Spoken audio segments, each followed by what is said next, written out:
Баршаңызға сәлем. Бүгін тез дайындалатын кешкі ас дайындаймыз. Ең алдымен бізге тауық еті керек болады. Осындай бөліктерге бөліп аламыз. Бір ас қасық тұзымызды себеміз. 2 сарымсағымызды езіп аламыз. Бір ас қасық майонез, бір ас қасық қаймағымызды саламыз.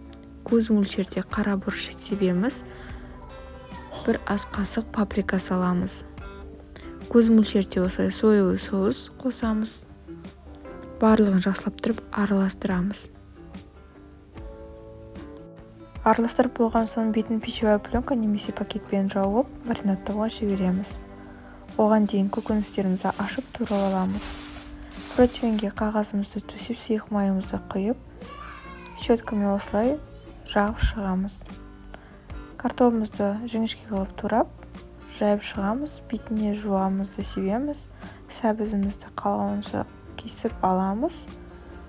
Үстіне осылай маринадталған тауық етімізді қойып шығамыз. 180 градуста 25-30 минутта пісіріп аламыз.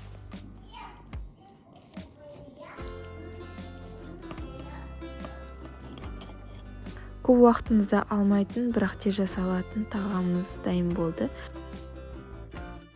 Подписка жасап, лайк басып кетуіңізді ұмытып кетпеңіздер. Сау болыңыздар.